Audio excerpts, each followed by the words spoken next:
We're going to now take a look at the global application of our principle of functional sphere, and we noticed that we had 6 major movements that came with a mobility and stability concept.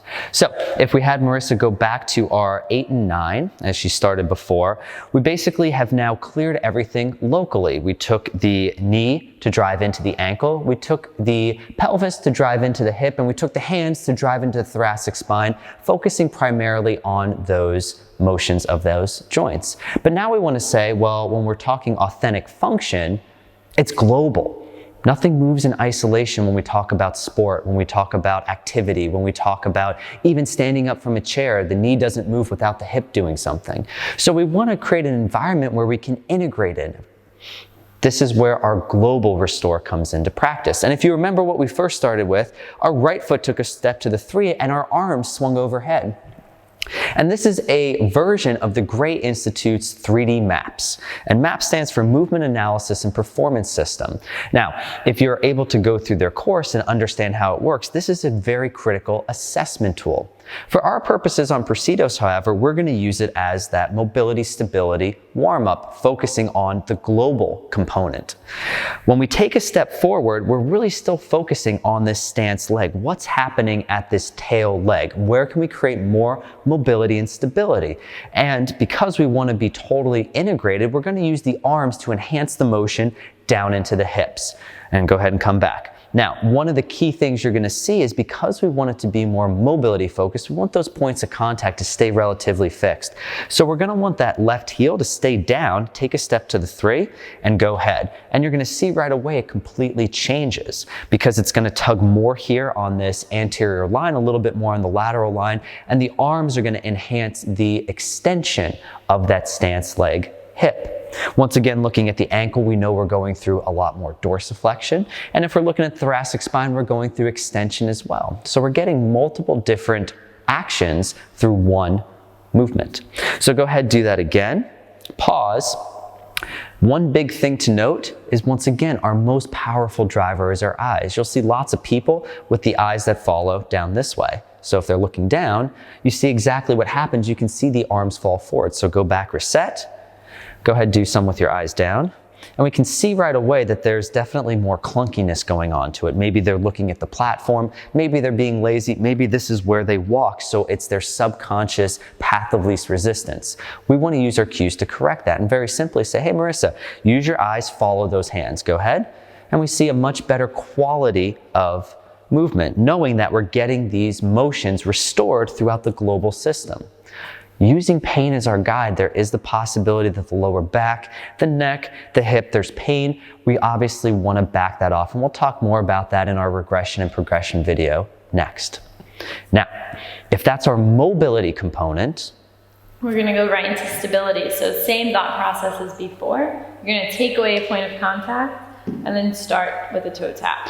Right. Now, we know that our distance is going to be greatly reduced. We don't have as much motion available, and we're still going after that stance leg hip. So we're still going after this left side here. So go ahead, try and reach for the 3, okay, and come back home. And we are using that toe touch, so you get that deceleration up there. However, it's much, much less. Keep going for me. And we're looking for the control of extension. One more time. Excellent. Break, relax. Once again, we have to use our subjective observation to ask if the client is capable of doing that. Having extension with control might be something new to a lot of people, and they might be afraid of it not only mentally, psychologically, but maybe their back's bothering them. Maybe that's how they got injured if they were a soccer or football player. Maybe they went into an extensive stretch and they damaged that labrum. There could be a lot of things going on, so making sure that you're either medically qualified to clear that, you have the scope of expertise, or you use pain as your guide and regress that are very critical things to keep in mind during this exercise. Now, this once again leads us to the most difficult of the 3, which is where we reduce all points of contact, go into the single leg balance, and we're checking out the hip extension in the anterior, and we're saying, whoa, she's done pretty good. She might have done this a time or two. But we're really looking at, break, relax, can she keep this stance leg straight? Remember, our focus is to create global mobility and stability, and if she's bailing into that leg, there's other elements at work. There's a posterior butt that's working, maybe she's condensing down, gravity is reducing the amount of her thoracic spine to control that deceleration of extension. All of these things are chain reaction biomechanical principles that we learn to understand through observation. The correct way of doing something is finding the client's threshold of success and coaching them through what we would understand as appropriate motion. Now, if we can go forward, we can also go backwards. So we're going to readjust our position. Obviously, we're doing this on our left and right, but we're just doing one side to demonstrate the principles applied here. Once we go forward, we look at what's going on backwards, remembering it's the stance hip. So we're going to take that right foot and drive it to the 9. And our arms are going to reach down posterior.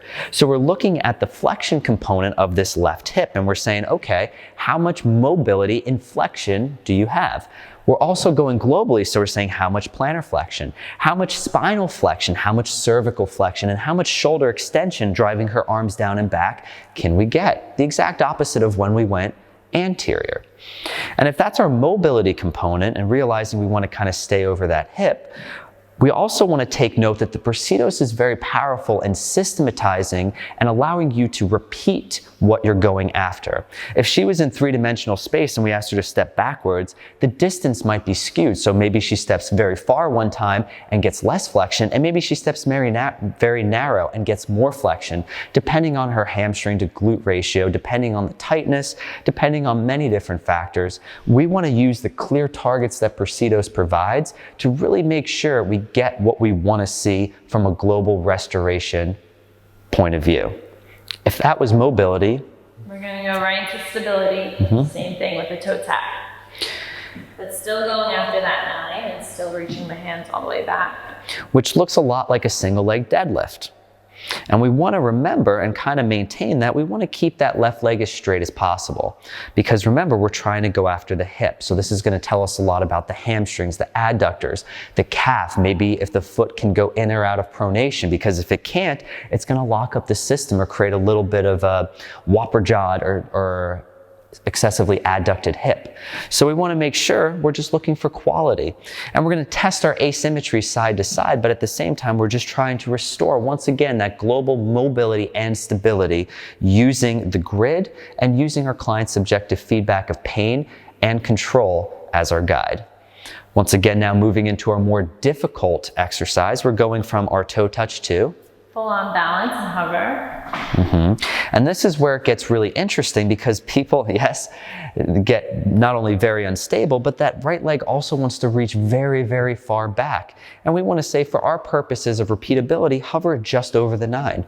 So it is actually going to create a little bit of a bend in the foot because the distance isn't as far. So if I just ask her to hover over the 9 and kind of stay there, we're giving her a very clear target and we're seeing exactly what the stability of this back butt in this posterior balance reach is.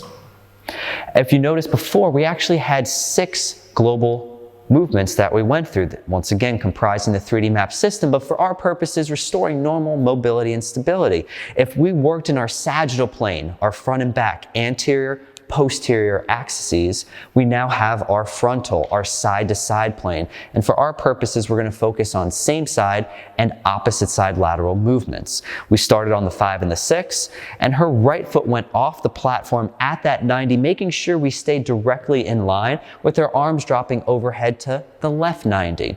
And as we can see, we're going after the stance hip and the motion of abduction, right? Now, we also want to look at the thoracic spine and say, what does it do in this left lateral flexion? We have tons of questions that could come up here, especially if someone's a little locked up, especially if someone's a little lopsided, that we can become curious about. But once again, let's restore that normalized motion.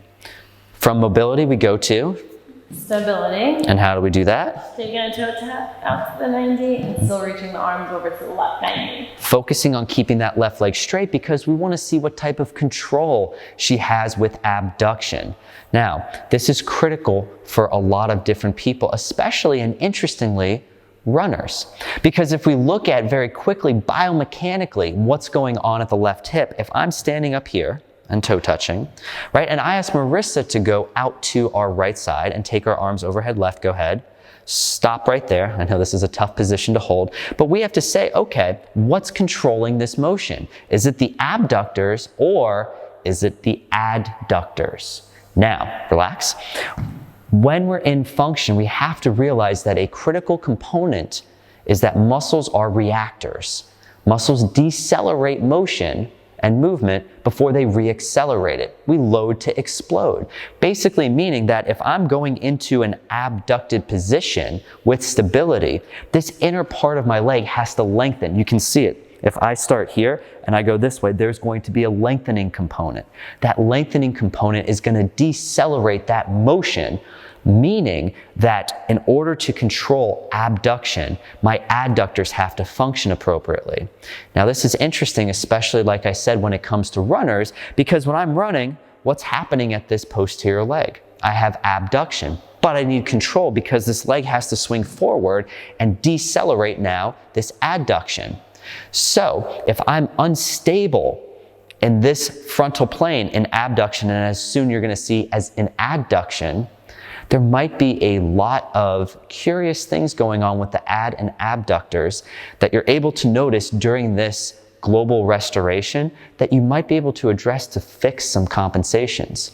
But in order to get there, we must keep our curiosity piqued. We must have the test to be the exercise. And then, of course, the exercise becomes the test to really lock in and restore what the body needs. Of course, she went into the toe touch, but then we'll take it up off the toe touch. And we see right away the amount of control that's needed. Once again, thinking about those adductors, thinking about exactly what's going on right in here, break, relax, and seeing how they have to fire up to decelerate the motion of abduction.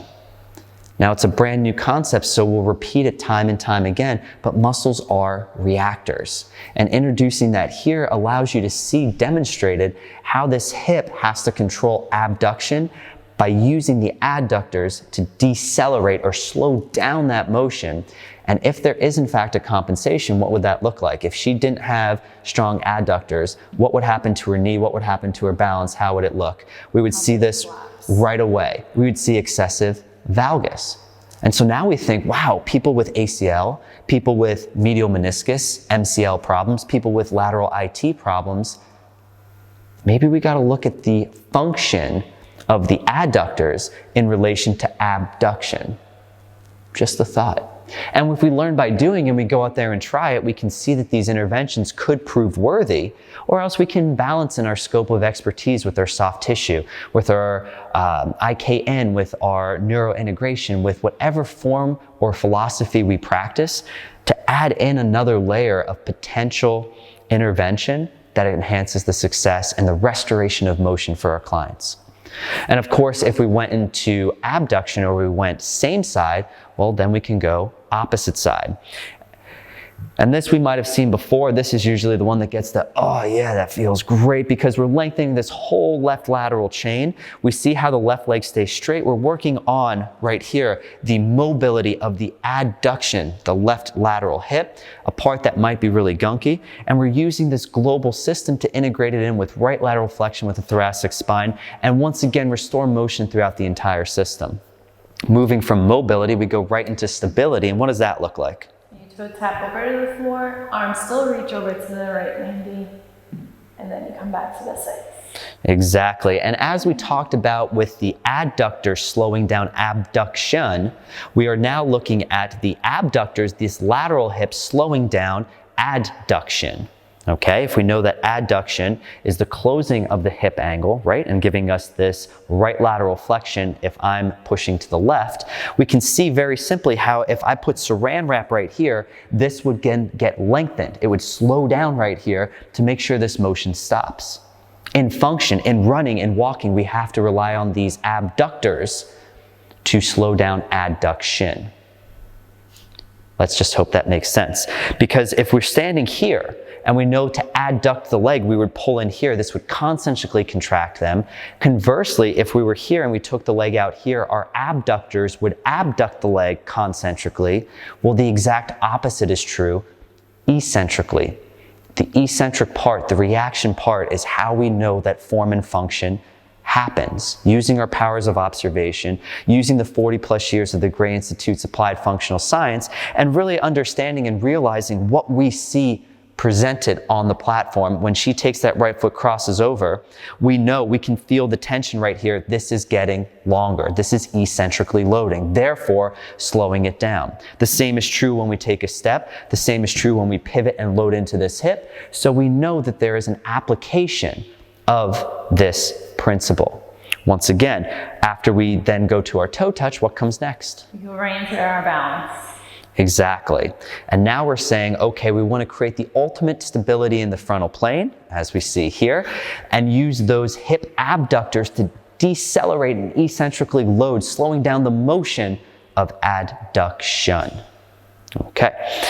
If we have our sagittal plane, anterior, posterior, our frontal plane, same side, opposite side lateral, our final, our third, our power plane is our transverse plane. And if we remember where Marissa started, on the 2 and 3, we are taking our right foot, doing a same side rotational, remembering we're looking at this stance hip. Same side rotational back to the 9, arms rotate at shoulders, okay? Now what you can see very commonly is many people will want to bail out in this one. A, because it's a new movement, and B, because there's probably a lot of path of least resistance that will present here. As she rotates around, we can see right away there's this left hip drop, okay? And that hip drop is telling us, she's trying to get into that sagittal plane. She's trying to create some flexion because she doesn't have the length going on. Just a possible potential cause of that left hip restriction.